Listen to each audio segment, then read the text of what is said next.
Hello, everyone. I'm Rinda Emick, and I'm super excited. So I'm going to have a lovely show today with my TC friend, Daniella Devine, and I think she has like the most coolest last name ever, and the coolest energy and just an awesome, super cool spirit. So let me turn my phone off so you guys don't hear a bunch of dings. And so I just wanted to have like a total chill chat with you, like real life, kind of like some things that you see in the TC world, like that maybe some tips, so if somebody is watching this that is a TC, maybe there's something that they can pick up that's a tip. And just share a little bit real fast about like your background and your story, how you even got into the TC world or even real estate investing, because I do know that you also do some real estate investing. So we'll talk a little bit about that too. So thank you for joining me. Thanks, Rinda. I'm so excited to talk to you. It's really nice to sort of see people and meet people that even if they're not immediately in your tribe, you're like, we're going to be friends. Yeah. This is going to happen. Yeah. So totally had that vibe too. I'm like, thank you for having me on. Real estate investing is a funny thing for me because it's something that's been so deeply ingrained in my family background and in a really weird way too, in more of like a survival mechanism. All four of my grandparents were immigrants that met in San Francisco. And my father's parents ended up opening like a carpet retail store in San Francisco in the 60s. And they had like a really terrible, yucky marriage. And my grandmother started like squirreling away money, like under the mattress money. She had 3 boys. And so she started like squirreling a little here and squirreling a little there. And when they got divorced almost 40 years later, she was able to buy her first home on seller financing in San Francisco. And so ever since then, she attracted a group of women friends that all came out of pretty abusive marriages and they were left destitute. And they rebuilt their wealth via real estate in San Francisco, which at the time was much more accessible than it is now. But my bedtime stories shifted very early on from princesses and princes to these real estate mavens that I really knew. One of my grandmother's friends turned into like a real estate baron. She ended up owning like 35% of San Francisco. And another one of her friends was Teddy Bruschi's grandma. And she was doing her own little real estate investing. And my grandmother and father opened a business in 1981 because the only thing she got out of the divorce was a truckload of carpet. And she was like, I need help. Can you help me open a store and sell this carpet so I have something to live on? And 43 years later, the business is still open and it's wildly successful. And so one of the biggest deals in the flooring industry is to be able to buy the commercial building you're operating out of, because at any time somebody can snatch that lease out from under you and there goes your business presence in that location and your history.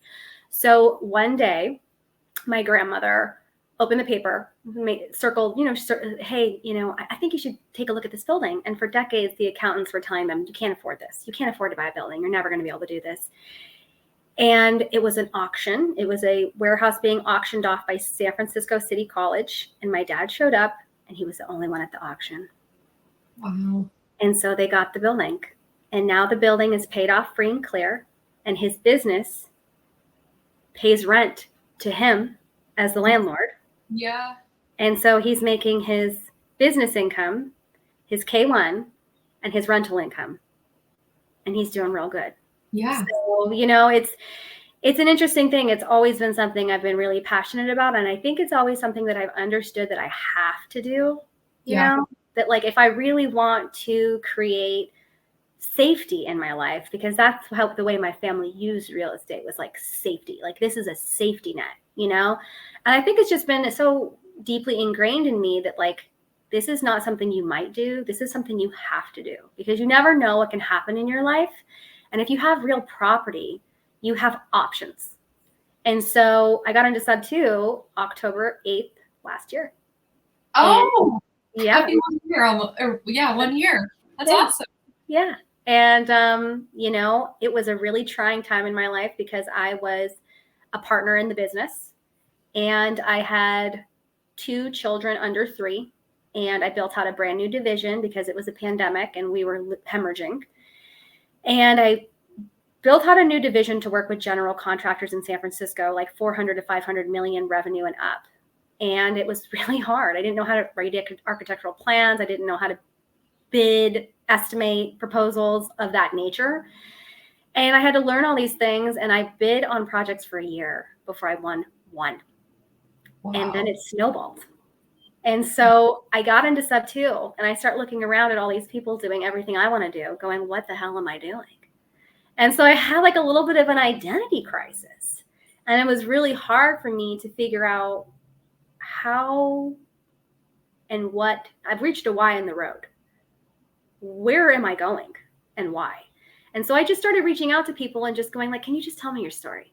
I just want to hear about your story. I want to hear about your business model. What are you doing? And then, you know, the people I connected with, I kept in touch with, and I kept, you know, creating relationships with them. And I knew that TC was a really good fit for me because of the contracts and the estimating and the administration of business operations and things. Yeah.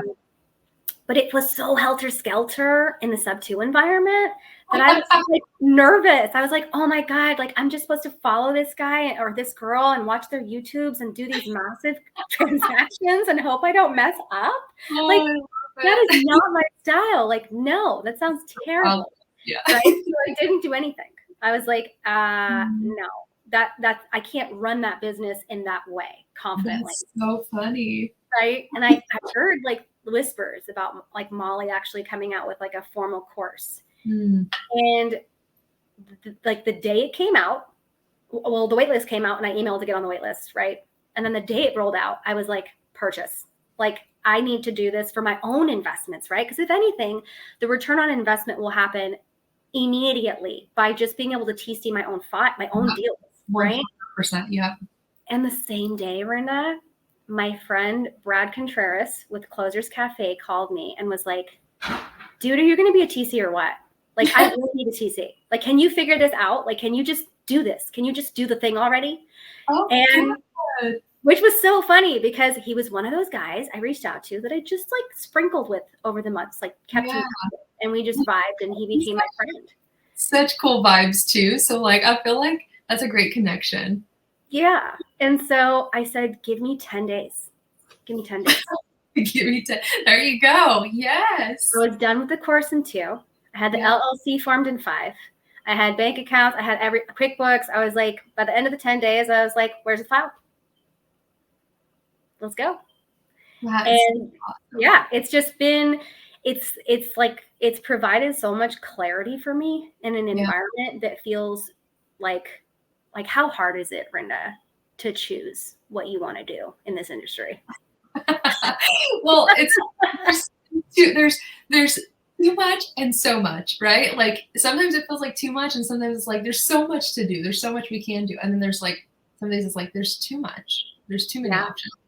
But yeah, so I love that it does bring clarity. Like I love that whole story about real estate because it's such a different mindset from like, and I think that having that ingrained from having an immigrant background is something that a lot of American, people that are born here like don't have because we see things completely different. And I love my immigrant friends because they see things like that. Like they're like, my parents will go dig in the trash for cans to recycle because like they don't want to waste 10 cents. Right.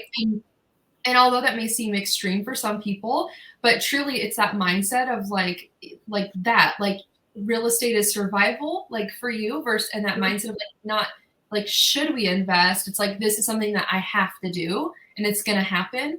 And a lot of times, like in America, it's like, it's only about, like you go through the cycle of like this, I'm going to obviously graduate, go to college. I'm going to get out of college. I'm going to have this degree and I'm going to work really hard to save and buy a house. Yeah. And it's like, the thought process is just like, well, like you've made it if you bought a house to like live in. Yeah. And not so much that it's like the investment, the vehicle, like the future of your family. It just is such a different mindset, right? And so, and I'm in traditional real estate as a realtor. And so like I have the traditional real estate piece and then I have this investor real estate piece and like they're night and day. Yeah, they are. Yeah, so, they are. And so I love that, like hearing the perspective of like this immigrant background where like it's just kind of inbred in you that this is something that you're going to do. And so I wanted to make sure like I touched on that piece because that's just so incredible. Like what a beautiful story. And like San Francisco, what a tough market, right? Now real estate there is so different. But think about, back then, even 40 whatever years ago, it was still probably a tough market in different ways. But Yeah. now it's like, oh my gosh, to own a piece of like, San Francisco, it's just an interesting, like what a crazy cool story. So I really appreciate that. Yeah, of course. It's funny. Like, I think a lot of Americans are raised to feel I'm entitled to own a home in this country. That's a part of my birthright. I'm an American and I should be able to buy a home here. I should be able to do the thing I was told to do, to get the degree, to get the job, to marry the chick, to buy the house. Like, that's what you told me this was about, being an American. And I think that, from my perspective, it's always been like a thing of so much luck, and grit. When I was a kid, like I was probably about 5 or 6 when I started going, I worked so hard. I deserved it. I was like in competitive dance and all this competitive crap. I was like, I worked so hard. And he would go, deserves got nothing to do with it. Ooh. And it was, I mean, there was a lot of just like brutal Marty Cohenisms in my childhood. My dad's name is Martin Cohen. And it was just like, he'd just come in hot and just be like, check yourself, kid. Yeah. And it would just be kind of like, oh, okay. Oh, all right. This is what it's really like. Fine. I love it though. Like, that's why I feel I kind of just like from an outside perspective of you and, our, we've just kind of recently met, right? So I don't like know you super in depth, but I feel like I have a pretty good vibe of people and reading people and stuff. And I feel like you're like really about to hit a place where there's like, you're starting to pick up some momentum. And I feel like we're gonna see like so much more of you, like even obviously in our sub-2 community, but I feel like in real estate investing in TC world, like I feel like you're just ramping up and there's something like so incredibly amazing coming for you, like super soon. Like it's just all gonna come. And I'm just super excited. I'm so happy for you. And like, I'm happy to watch this journey unfold for you. And so I want to touch a little bit more too on the TC thing. So you jumped into TC and you're like, I got this and all the cool benefits and everything. So what do you think now that you've started to come into the TC world? What are some of the like things that you've learned where you're like, yes, this is exactly why I should have been a TC, or why this is kind of a confirmation that this was a great move? People. Oh, it's not about the paperwork, it's about the people. And yeah. I think that, I cannot tell you what I went through when I owned that business. I would have huge people that could bankrupt us screaming at me in my face. I had installers quit, walk off my job sites where I would have like a $300,000 project that just started and I had no installers. And I was like, I have no staff. I have nobody to do this work. I have to find the solution now. And the contractor can't find out because God forbid, like, it got so bad for me that now when I look at TCing and real estate investment, I'm like, what you got? And I love talking to these people because it's a huge investment and it is terrifying. Yeah. And even when you're like really in your rhythm and you're like, no, I got this. I've done 20 sub-2s and 1,000, whatever. Anything can happen at the drop of a hat. And in every transaction, there's always one new party, no matter what. Yeah. Doesn't know what the hell's going on, right? And so there's always a curveball. Like that's the difference. Like there's always a curveball in these deals. Yeah, but I love talking to the people and going like, guys. Yeah. Right? No one's gonna die. Yeah. This is what's gonna happen. These things could happen. These things could happen. We'll find solutions. Like, I like just going, I feel your heightened energy and emotion right now. And I empathize with you because I just bought a sub-2 and I completely understand where you're coming from. But at the same time, like, if we don't balance out what's happening right now, like, I'm like, I don't want to say I am the hands on your back as you navigate towards the end of the tunnel. But I'm trying to express that feeling when I'm talking to people. So it's not that I know everything, like, at all. It's not that I have all the answers. But what I am not afraid of is begging, borrowing, and stealing for the answers. Like, I'll do whatever I have to do. I'll talk to whoever I have to talk to. The things I've had to do in business to solve the problems I've been faced with felt like I will die under the weight of this stress. And TCing, it may be stressful for the parties, but for the first time in a long time, I don't feel that way. I feel light, and I feel like I can give you some of this energy to help you calmly navigate and make the right choices. And I'll support you even afterwards, because I know what it's like to be an investor. Like, you're having trouble finding a tenant, like, talk to me, what's going on? Like, maybe I can help you with an alternative idea. Like when I called you and we were talking about like how to build a good client base, or like how to attract people that you want to work with you. And you had this beautiful abundance mindset about it. And sometimes that's all you need on a hard day. Just someone to bounce off of, for sure. That's all you need. And so, I think that's the biggest thing I've learned. And the biggest thing I've learned to really enjoy is just like the people. The paperwork's the paperwork. You know, like that stuff is like, I think the most challenging part of that is the fact that every title and escrow company makes it look different. It's like, why do we have to do this? Can we just have a standardized way of doing things in this country? But it is what it is. But the people, right? The people, I feel like, you hired me for a service, but like, we're going to come out of this thing and you're always going to feel supported by me. Like that's, I think, what I really love. I'm like, I don't want anyone to ever feel like, okay, I left safely, I'm going to throw away the paper bag. It's like, no, like we created a relationship.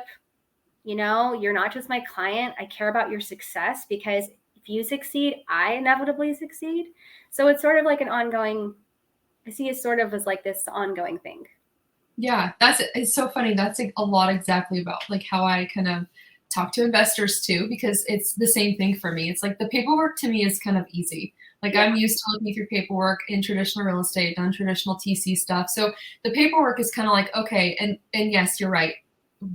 Definitely title companies, attorneys, they all have different ways of doing things. So sometimes you're navigating that paperwork a little bit differently. But at the same time, like it's the TC work is interesting because it's a service revolved around the transaction and the paperwork.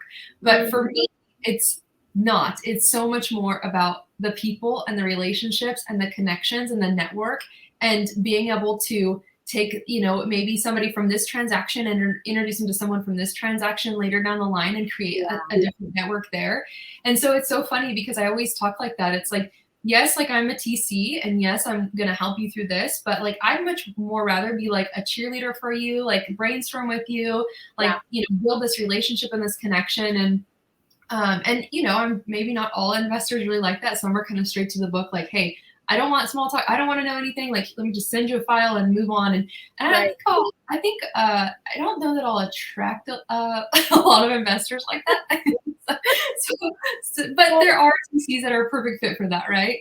So there are TCs that are like lock, stop, smoke and barrel next. And I think that is there's no wrong way to do this, right? No, there's no wrong way to do this. And I think that like, if you are yourself an active investor, or you're like you and I, right? We are trying to build an actual portfolio. Whatever the exit strategies are is irrelevant. It doesn't matter. Residential, commercial, whatever. But at the end of the day, we value these connections so much, because I truly feel like if you are pouring into people, when you need the help, your tribe, it appears. Yeah. The people that you pour into appear. And I feel like the investors that are just like sort of treat TCs sort of like cash register operators, just like, can you please pack this bag faster? Like, you charge me twice for the tomato, like whatever it is. I'm kind of like, whatever, y'all, you're missing out, because they are not seeing the longevity of the relationship and how much, like, oh, she's not a TC. Like, she actually is sitting on a pile of cash. And because you were a douchebag, she's not going to invest that cash with you. Or whatever it was. Like, you just never know what people's skills and capabilities are. And I Yeah. think it's really silly and short-sighted to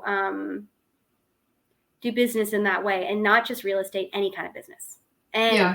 Business. That's such, I love that. Like, I'm so happy you said that, because I haven't personally experienced that. I feel like I've, again, I don't know, maybe I'm just because I get really crystal clear on kind of the stuff I want to work with and people and that kind of stuff. But I have heard several stories of this, where TCs, like, they don't feel valued, or they don't, maybe investors kind of run all over them type of situations, and so I think, like, as a new TC, now I'm a new TC to the creative world, but not to like TC and obviously real estate and that kind of stuff.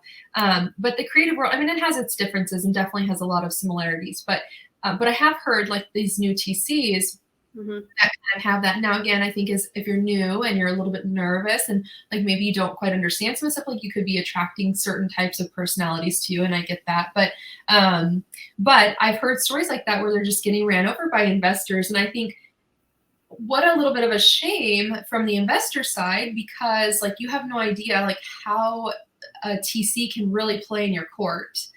They are like the ultimate like connectors, especially, whether they have like an outgoing personality or not, like if they're introverted, extroverted, whatever, but they can be like the ultimate connector for you. They are looking at files all day long. They are seeing all the players, the people who are doing the deals right now, like the private money lenders, the hard money. They're seeing all these pieces and these players coming together.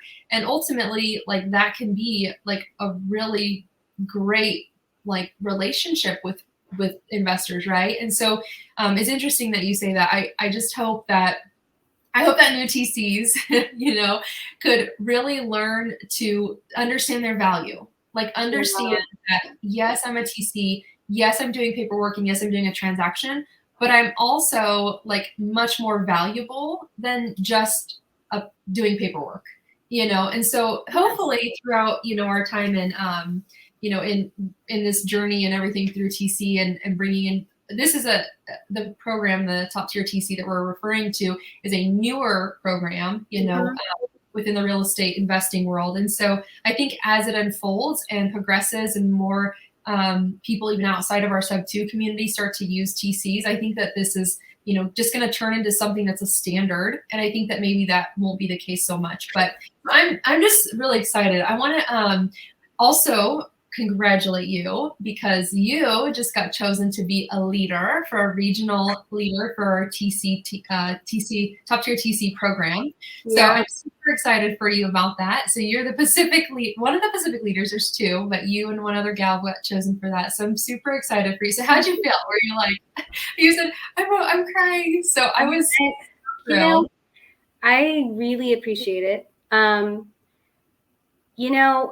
I've taken probably about 25 calls from TCs in our group before this happened.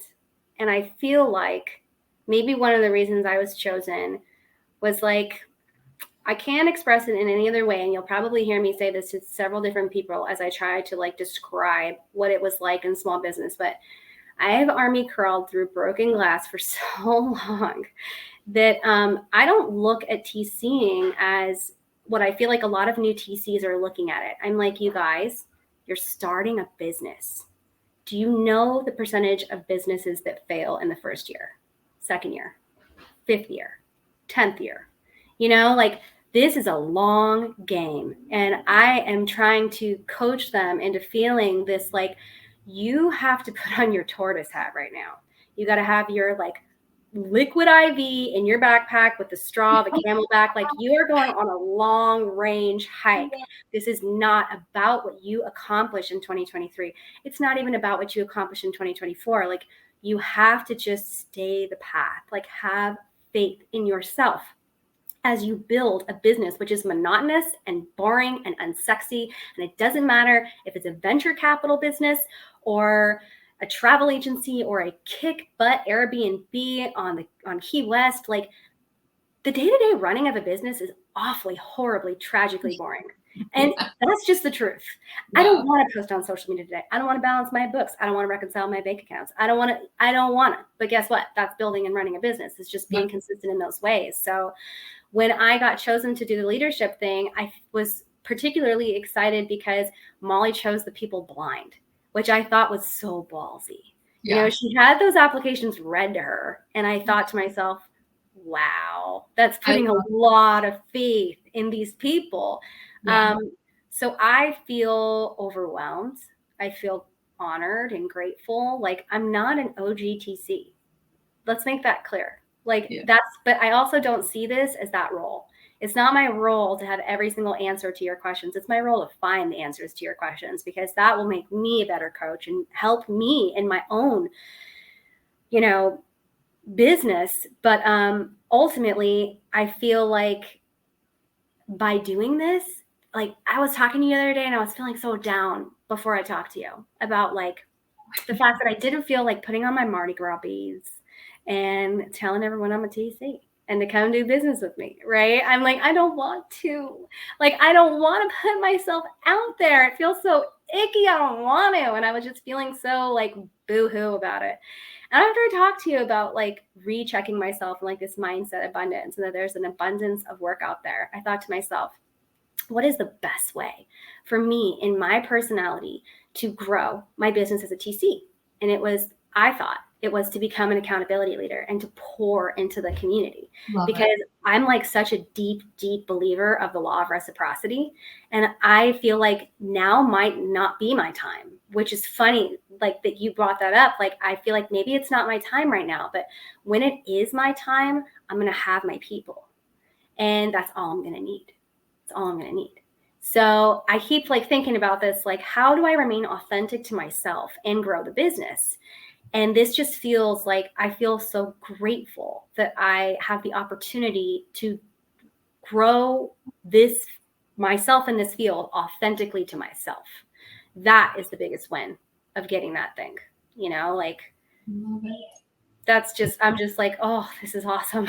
It's so cool. I know. I love it. I think, like, you know, a lot of times people will maybe consider or think like TCs are so introverted. And so I think it's so lovely to like have you bring this energy, like as a leader in the community, and have you like bring that energy in and be able to be this cheerleader and accountability and, you know, and leading these team and these people who are newer and probably are a little uncomfortable with getting themselves out there and probably are a little bit more reserved. But having this cheerleader who is a little bit more open and has this like really great energy and willing to talk to people and willing to put herself out there and that kind of stuff is going to be extremely valuable for the TC community. So I'm super thrilled. I'm not in your region, but I know that you're going to do amazing. And I don't know if they'll allow us to pop in. You know? Oh, I think they will. I'm super, super grateful for all of your encouragement and your excitement. And I can't tell you like how many people have come through and like every time somebody hits a home run, I don't care if they're a TC or an investor, like I message them and I'm like, you have no idea what you're about to embark on. Like this is incredible. Like take this time, take this moment right in time to go, holy crap, it worked. Or whatever it was, you know, like, oh my gosh. You know, and this whole thing has been such a whirlwind. It feels nice to feel like, okay, I'm hitting a cadence. Like, you know, like, I don't know if you feel like that. Do you feel like that about being a TC in this community? Or when do you feel like you started to hit your cadence in relation to like being in sub 2 and top tier? Was it before top tier or what was it like for you? Yeah, so I kind of feel like things are still a little bit whirlwind at times and still kind of like that. But I think that the thing with me is I so enjoy the journey. So like whatever that looks like, you know, like I'm really kind of good at like, okay, like I need to take a moment right now because I always ask myself, like, am I being present? Am I being present? Right. And so you have 4 kids, so I can't, the idea of being present is a whole other concept for you.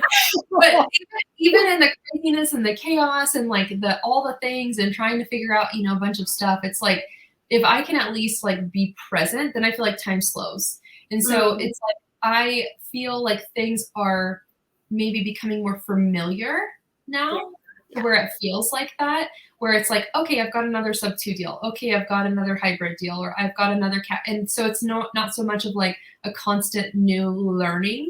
I'm still learning always, but it's because since I've already done that type of thing. It just, I think that's for me what I'm experiencing right now is it's a little bit more of like familiarity, where it's like, okay, this is starting to just be a little bit more like I could do that without feeling like I have to sit down and learn everything right now.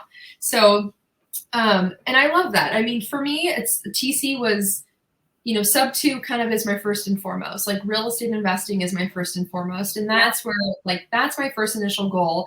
Coming into the TC world, and I always say this because like I'm in traditional real estate, so traditional real estate, like I was like, yes, I like absolutely love being a TC in traditional real estate. It just wasn't like always my absolute favorite thing to do. And that's where I think there's a little bit of variance in the creative investor space with transaction coordination versus traditional real estate with transaction coordination, because of that piece of the people. And how that changes things for me is in traditional real estate, it's like you are just pushing paperwork. Like that really is what the job is. Like you're essentially a paperwork assistant versus like kind of coming in as a creative TC with investors. It's like you're a connector. Like that's how I differentiate it, right? And so, okay. Wait, Sienna, do you have both kids or one? Okay. We're all going. So, oh, there's mom life for you. So that's, I think like that's, I hope I answered your question there because I was trying to not getting off on a tangent a little bit there, but it's a major difference in the type of transaction coordinator. So I think for me, I'm like, this is where I feel like a piece that I'm going to start probably maybe do a few videos on or something, because, I think in traditional real estate, someone would go like, well, why would Rinda want to be a transaction coordinator? They don't get it, right?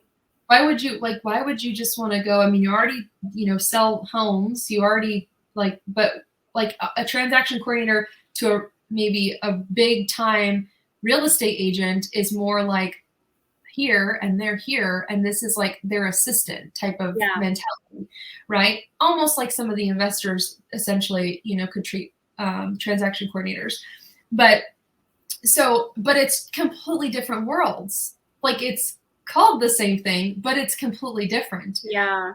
The transaction coordination in the real estate investment world is, again, more about like you're learning deal structure, you're learning underwriting, you're learning what's working and what's not, you're learning why people are buying the deals that they're buying right now, you're learning all the most prized possessions of a real estate investor, like firsthand.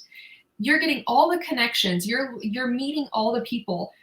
You're learning all the title companies' operations. You're learning the attorneys. You're learning all the things of the industry. And all the possibilities. The possibilities. The best preparation for a real estate investor and the best way to connect as a real estate investor. And so it's night and day, but with the same name, And so it's kind of interesting. But so I say that to say it's just becoming more familiar to where it feels like, okay, I got this. There's more of the, oh yeah, I got this moments versus like, oh, can I do this? Can I really do this moments? I get that. So I have to like parlay really quick onto what you were saying. I feel like a lot of the folks in my network are seeing what I'm doing, and they're going like traditional agents in the Bay Area who are like the epitome of like, and they're hearing the word creative, right? And they're going, what is this clown doing? Right? Like they have no clue. And I know that there's so much, obviously sentiments and perceptions and information out there about creative and pace and all of the things. And I feel like it's so interesting because I really think that being a TC is the most leverageable position in a real estate investment opportunity that 95% of people will never do because they look down on it. They look down on it. They're like, I'm not doing that. That's for the ladies. No problem. I'll take it all day because I'm learning your structures. I'm meeting your people. I have built-in credibility, trust all of it.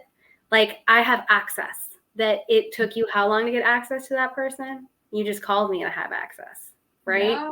And in my mind, I feel very much the same about my local Bay Area realtor friends, where I'm going, you have no idea what you're sleeping on. And they're looking at me going, she has no idea she's doing illegal things. And that's so tacky, right? Like I live in like a stupid, like expensive area, and the real estate agents here own it. Like nobody here understands that 90% of real estate happens under the hood. They don't know about wholesalers. They don't know about any of that stuff, because everyone drives up in their Benz and they look at $2.3 million properties and they want that realtor to drive up in their Benz in their expensive clothes and sell them that $2 million property, when they don't even understand that like that person does not even need to be in that deal. You know, and it's not even about taking work away from real estate agents.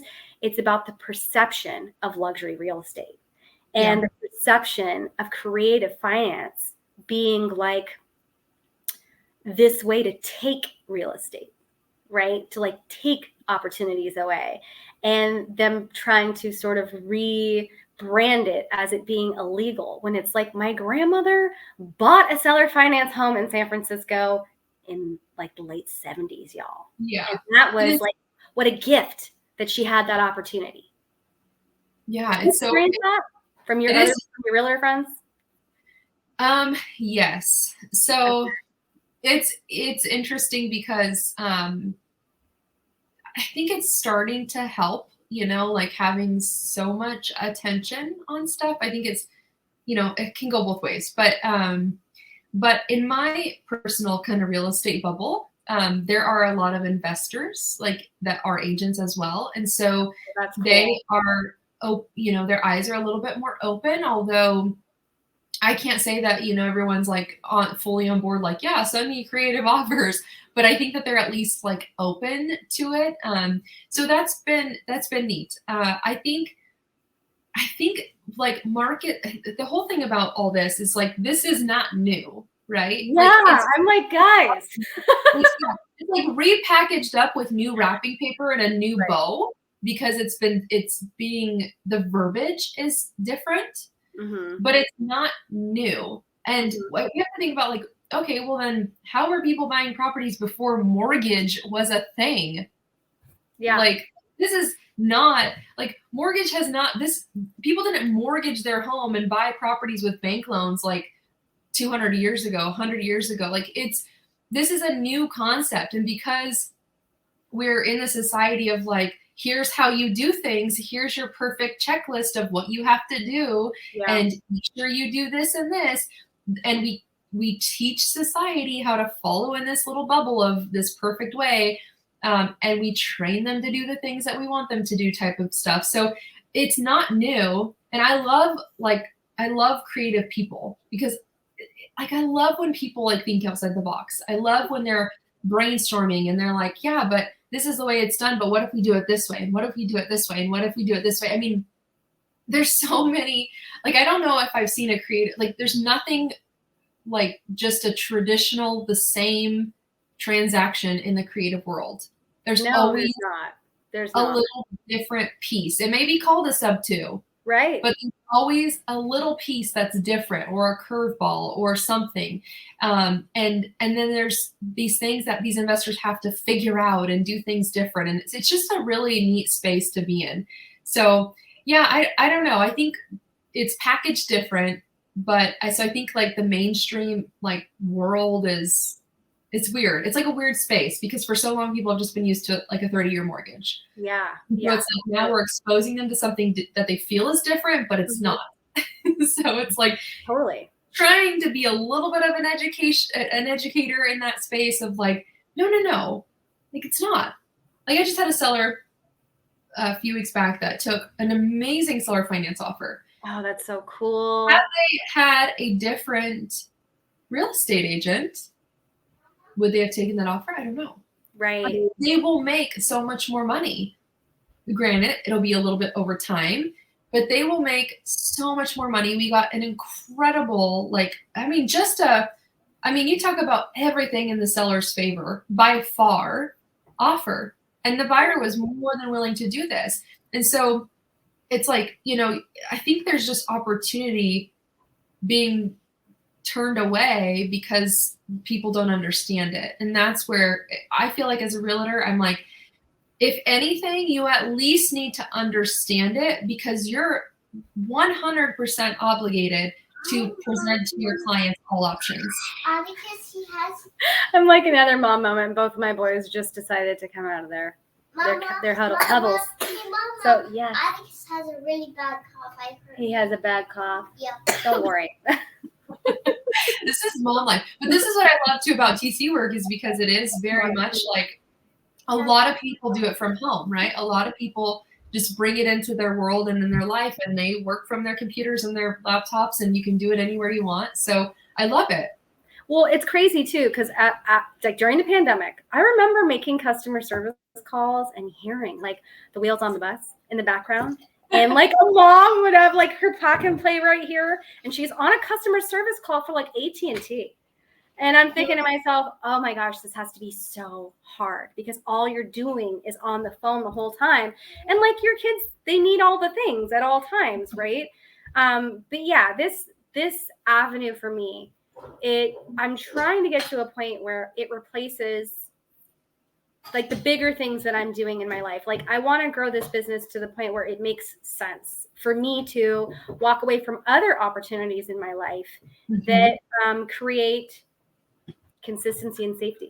It's like the unfortunate, like little, like historical patchwork parts of my past that are just like, be financially stable, be financially safe, which is like not really what investors are necessarily taught. We're taught to evaluate our risk tolerance and to make educated decisions. But I became a TC mostly, Rinda, to mitigate my own risk as an investor. I was like, kept looking at these deals and getting sent these deals and feeling like, why would I do that? Why would I do that deal? You know, I underwrote that deal. I comped that deal. Why would anyone do that deal? And I kept thinking to myself, there's a piece of this that I'm missing that I'm super insecure about. And it's the paperwork. It's the structure. It's the process. It's having confidence in the exit strategies, which I feel like you only really gain after doing this several times with several different kinds of properties and recovering, maybe failing, losing money and recovering. But yeah, like I wanted to mitigate my risk. And in doing all of that, like I wanted to 10x that. So how do you 10x things? You get into the center of a process that involves way more people doing 10 times things that you're doing. So it's like you said, investors are sleeping on this.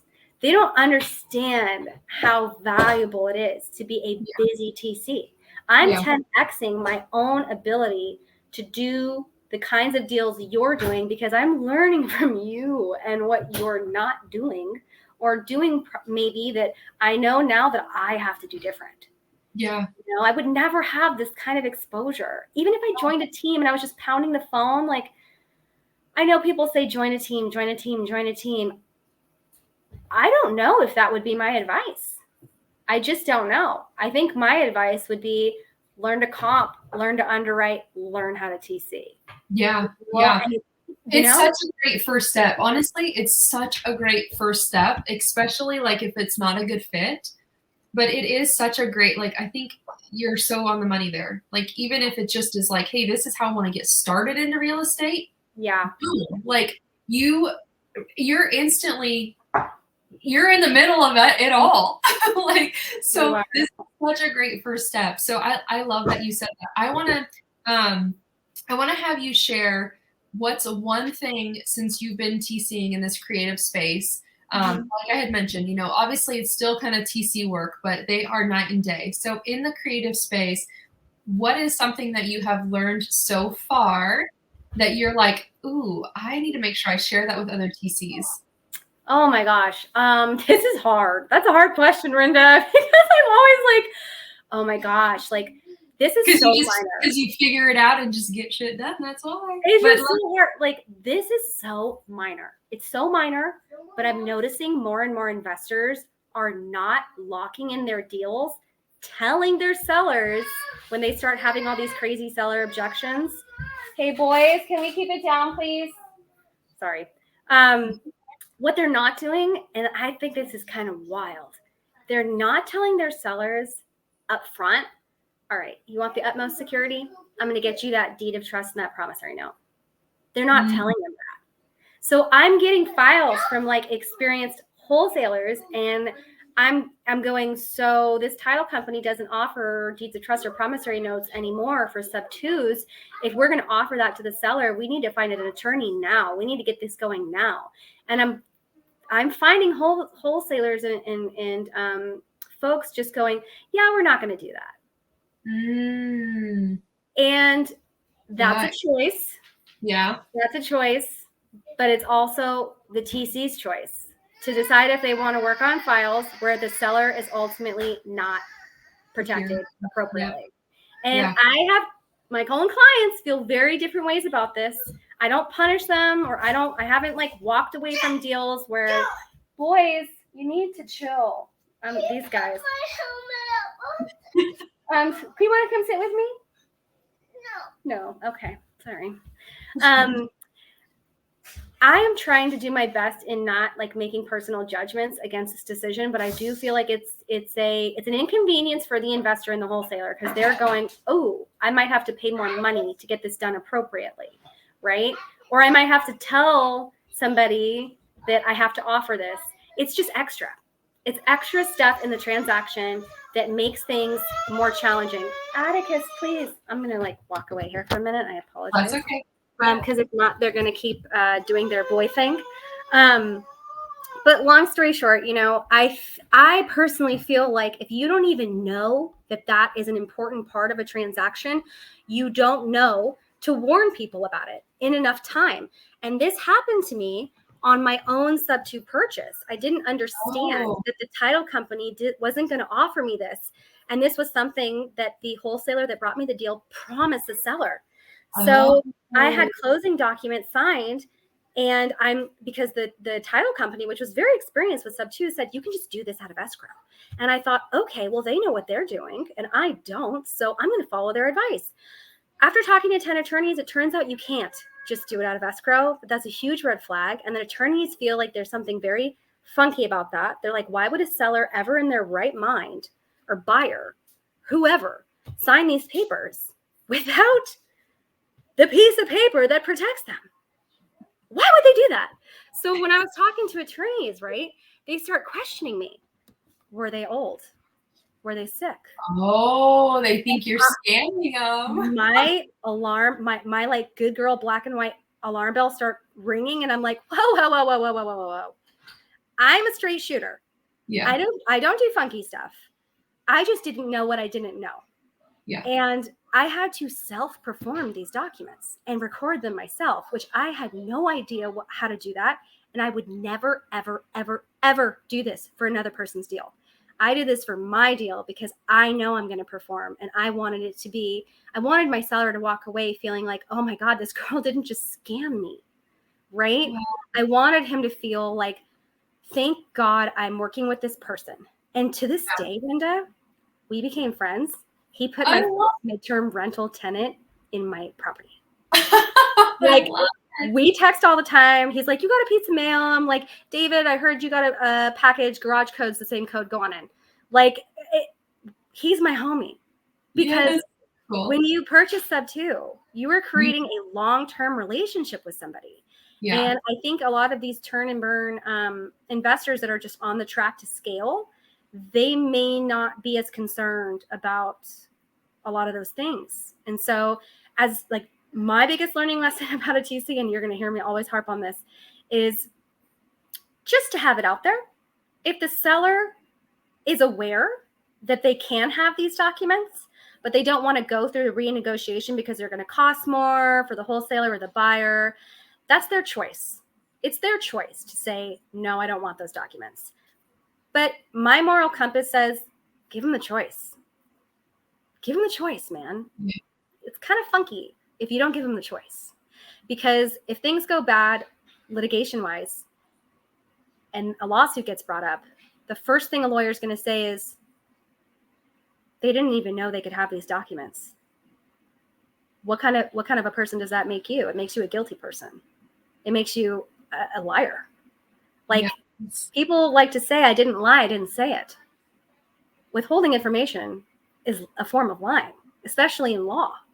So, like the DOT and the PM thing, it's a big deal to me now. And it's like I said, I won't turn down files where people choose not to take them.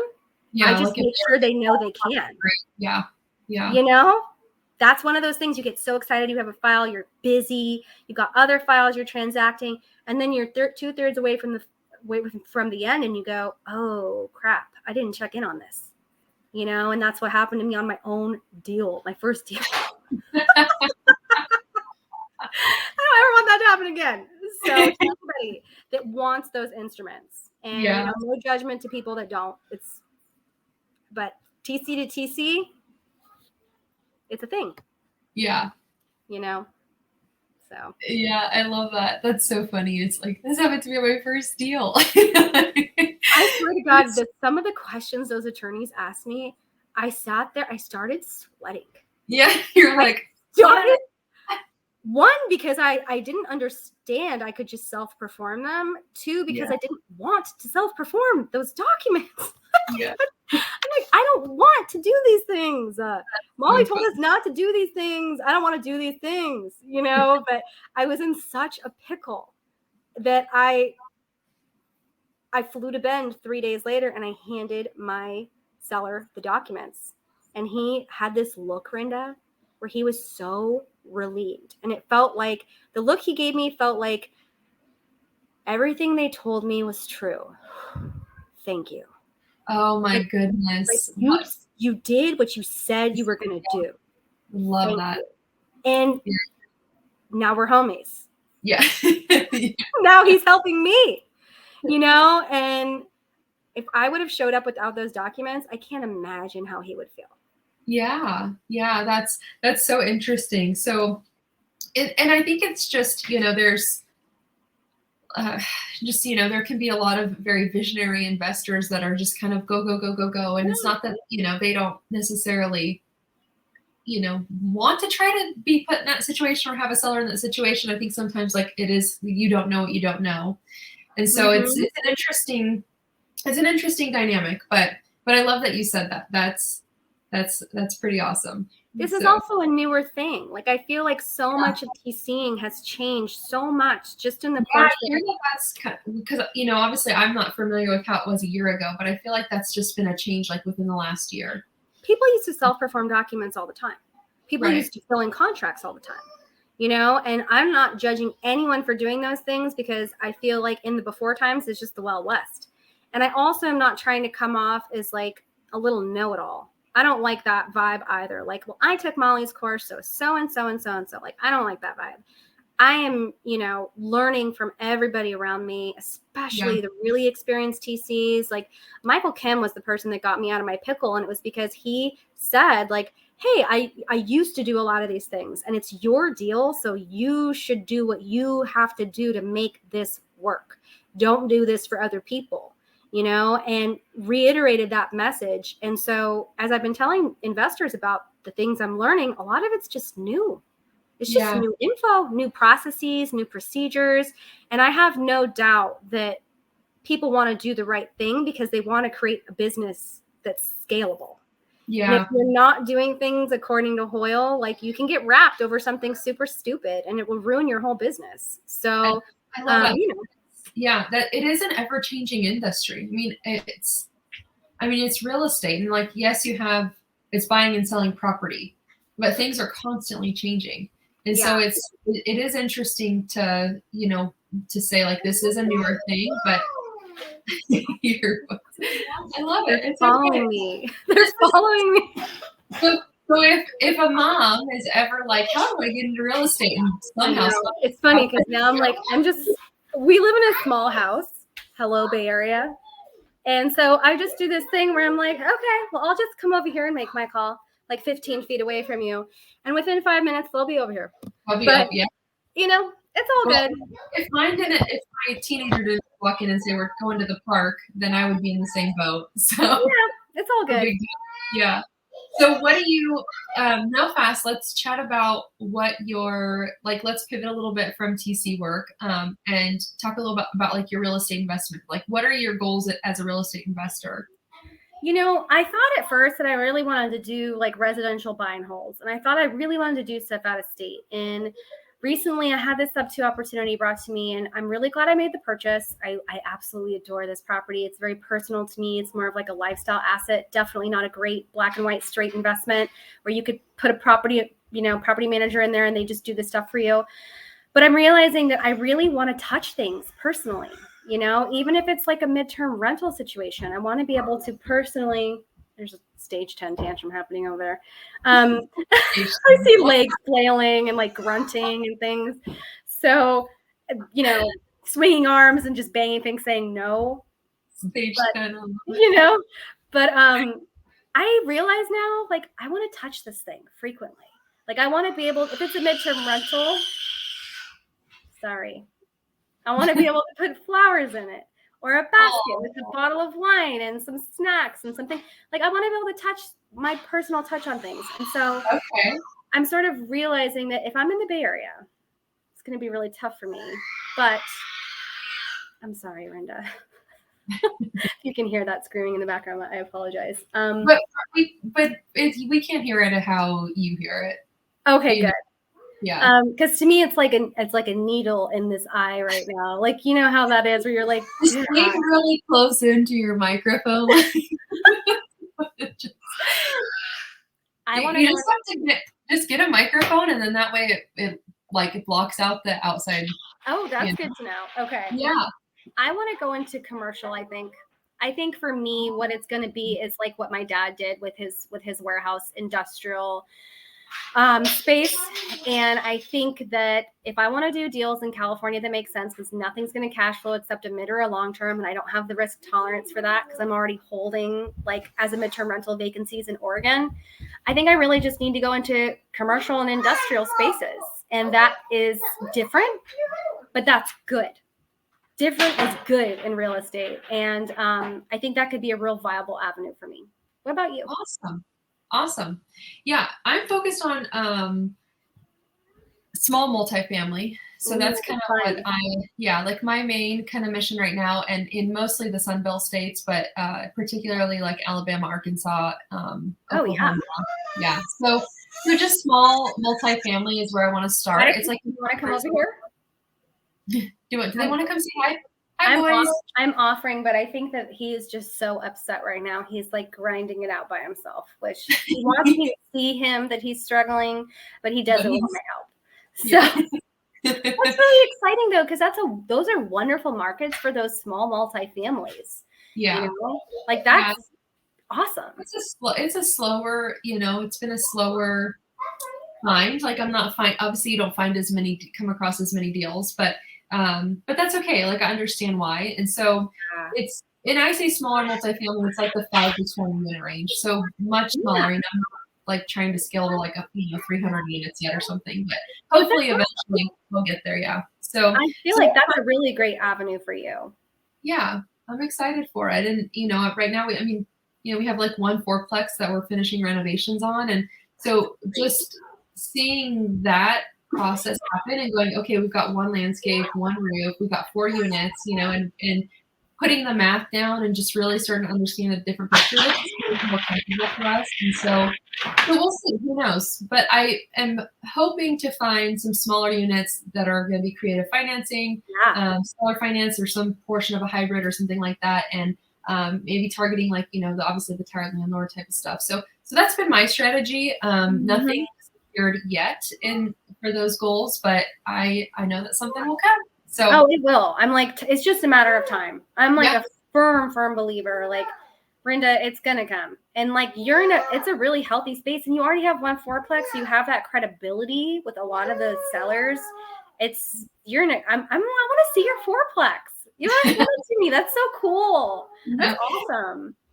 Yeah. So it's fun, but ultimately that's, I came into sub-2, our community, and that we were both in, and that was like the first and foremost goal is like real estate investing, like the retirement, the passive retirement, the legacy, the generational wealth, all those good things. And this is the avenue that my husband and I have always talked about. And then before being married and before meeting my husband, this is something I always wanted to make sure that was a part of my life. So it's good. I'm really excited. I'm thankful for the sub 2 community, thankful for the top tier community. I mean, it's been just such a crazy journey. Like, It's so wild. awesome.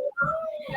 I don't think that people outside of sub 2, it's like they think it's culty. They think like we're all drinking the Kool-Aid and all that stuff. But what they don't understand is how much so pace makes you break open yourself, do a uncomfortable inventory, and fall down on your face in front of everybody so that you can build yourself back up. He doesn't straight up come out and say that, but in one way or another, I'm watching people go through these very uncomfortable transformations, and that's what's happening. And I haven't joined any other investor communities, so I really don't know if that's what it's like, but this feels unique. Like, this is way more about wealth building and much less about real estate. And I wish there was a way to share that message. Yeah. And just like mental health and like how to build something out of yourself that maybe you've always been too afraid to face, but I feel like we're just in an environment full of people like this. And so even when you have a hard day, like when I called you the other day, it was like, yeah, we're going to be good. Yeah. What I love about sub 2 is like, I'll just say that we can, maybe kind of start to end this here. But what I love about sub 2 is that I was a little bit tainted on real estate communities, like as far as free Facebook groups, right? Like just investor groups on Facebook, because there's so much like just some shadiness. There's some like, people aren't serious. There's lots of things that happen. And you never know when you're talking to someone in those groups, like who you're finding or who you're talking to until like you have to like expose all this stuff. You do. And I feel like in sub 2, like I'm not saying that there's not bad apples because there are bad apples everywhere, but I feel like in sub 2, there's like everybody you talk to is so unique and amazing. And everybody is grinding and everybody is truly doing the things, right? And I mean, again, there's bad apples everywhere. So I'm not saying like every single person in sub 2 is totally amazing and do business with them. Yeah. But the majority, and especially the people that I connect with, every time I'm like, they're good people. They're doing things right. Like it's just an interesting shift from how tainted I felt about real estate investment communities prior to getting into sub 2. So I have been extremely happy and pleased with the community and then obviously transitioning and meeting all like the leaders and, Molly and all the people that are really running the show and just seeing their heart and seeing what they're really pouring into these people and doing life together. And I'm like, okay, like I'll drink the Kool-Aid. I mean, it has to be sugar free. It can't be like, it's got to be. But I'm happy to, because people are truly bringing. I mean, it's really a community that is bringing deals together, doing deals together, like supporting each other, doing life together. Also, extremely like badass, like people that are raising millions of like. I mean, this isn't just like an anomaly. It's like these people there's so many people actually doing the things. There are. So it's really shocking to me. I just spoke with 2 people here in Petaluma and they're capital raisers. And I was like, what? What are you feeling? Like it's, I can't even touch the amount of people that I want to and learn from in this community. But I do want to say one last thing to you, Rinda. The people you're talking to that you're like, oh, all these people are so great. Oh, thank you for showing me that, babe. It's fine. I'm putting it in here so that we don't lose it. Okay. All right. That's fine. A lot of it has to do with your own energy. Like, don't discount the fact that like you're attracting the good people to you. People that are funky and are not doing good things are not going to come to you because they're going to see that they're going to see that you see the thing. And they're going to feel outed. I love that perspective. I feel very much that way about myself, where I'm like, okay, like the people that are really coming to me and wanting to work with me, they know I can see who they are, and I'm stoked. They feel that from me. And folks that I've talked to where I'm like, like they don't reach back out. Yeah, because I'm always like, you know what? I'm not the type of person that like I don't play really well in like the gray area that's kind of shady and kind of I'm kind of like no. So it's funny that you say that because I think that's so true that I do talk to a lot of I network a ton in our community, but I'm very much a believer in like attraction and and I do pray about those things and I think like please bring the right people to my space. So I guess to say all that, within our community or not, outside investors or whatever, it's all about who you want to attract to yourself. So make sure you're attracting the right people who do things right, that are the people you want to do business with. This is ultimately a business that we're building. So that's such a fair point to say. Just wanted to let you know, like, a lot of it's you. So like you should like have pride in that, you're filtering out the fake. And that's really there you go. Filter the fake. Instead of fake it till you make it, you're like filter the fake. I love that. That's I mean, that I feel like people with really good energy that are just like emanate good out of them, like you like got this energy shield. Folks are like, Rinda's. They're looking for the TC that's like not trying to know them, right? Like sure, look down, do the paperwork. Send the invoice, goodbye. Right. And it doesn't matter if it's up to top tier TC. There are all kinds of people in all kinds of groups. And I'm so happy to be getting to know you and hopefully like being in one another's tribe. So yeah, for sure. I love that. Well, thank you so much for this chat. It's been so fun. We'll get it posted and shared. And so I appreciate you. I appreciate your time. And I look forward to, again, watching your journey, watching you grow, and working with you, doing some stuff with you, maybe partner with you. I mean, all the good stuff. I love it. And I'm sorry for the screaming in the background. No, it's good. It lets people see real. I mean, that's what I like. I'd rather have something real and not, so staged. So I'm happy that we had some guest speakers. Oh my God. I can't have that. Okay, baby. All right. See ya. Bye, Rinda.